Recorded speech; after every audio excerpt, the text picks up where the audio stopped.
sisters, at this particular juncture, I want to coin a question. And that question is, what is our relationship with our parents? Right now, I want you to ask yourself, what is our relationship with our parents? Are we diligent children with our parents? Are our parents truly happy with us? Are there days in our parents' lives when they sit and they wish we would be different children to what we are? Ask yourself this question. Especially our mothers. Because Rasulullah sallallahu alayhi wa sallam taught us about how the mother has a precedence in our lives over the father. And to make us understand this better, I want you to imagine a mother who writes a letter to her child. What do you think this mother would say in her letter? Would she not say, "My dear son, a long time ago, I received the best news a mother can receive, a human being can receive. And that was the news when I was informed that I was pregnant with you. And my dear child, I cannot express how happy I was on that day." And weeks passed by after that. And my body started changing. And I was scared, because I could not eat except that I would vomit what I ate. And I would feel weak. And my body started expanding as you grew in me. And my dear child, I promise you that with all the fear that I had, I was loving you more with every day that passed.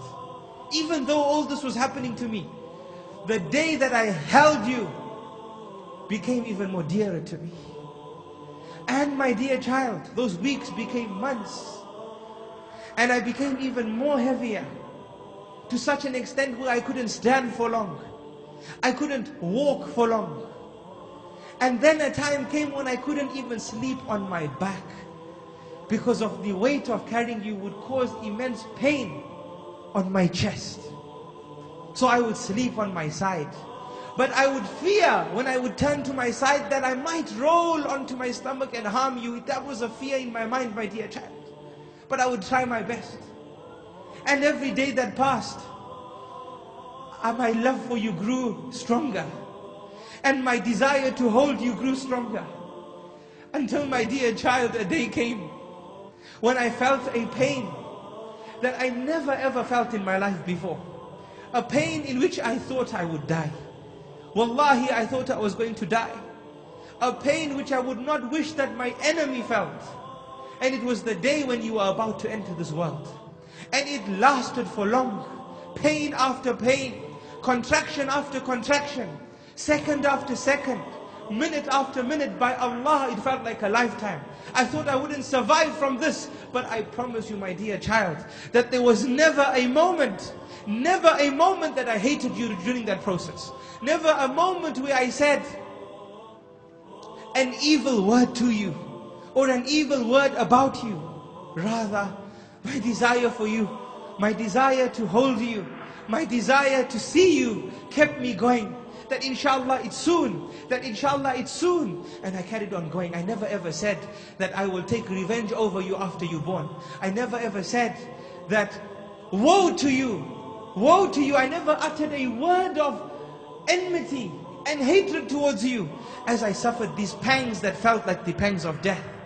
And then, my dear son, or my dear child, you entered this world.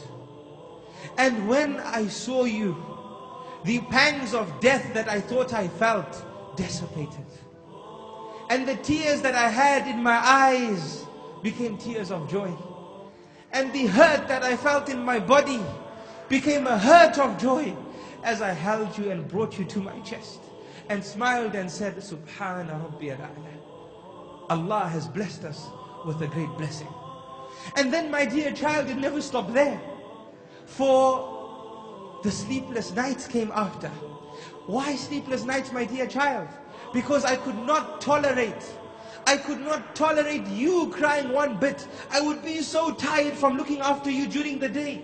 that when I finally got some sleep and you made one sound, it woke me up immediately because it would hurt me that you would be uncomfortable. So I got up and said, rather I be uncomfortable than you be uncomfortable. Allahu Akbar. This is what she probably would write. And I would pick you up and pat your back and make sure you're fed and make sure the milk is at the right temperature so that you would experience utmost comfort.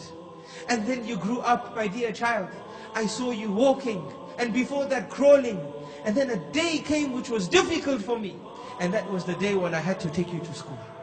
And I held your hand, my dear child, and I took you to school. And you cried there. And I cried too. But I had to hold my tears because I knew it was good for you to be there. And I didn't want to make you upset that I was upset as well. So I held my emotions and left you there. And then, my dear child, you grew in that school and you developed independence and you did things for yourself until a day came in your life and in my life when I was so happy for you, but I was extremely sad as well. And that was the day, my dear child and my dear son, when you were getting married, when you found someone to get married to. I was so happy for you when I saw your happiness. But I was so sad as well. Why? Because, my dear child, those few things which I love doing for you, somebody else is going to do them for you now. Allahu Akbar.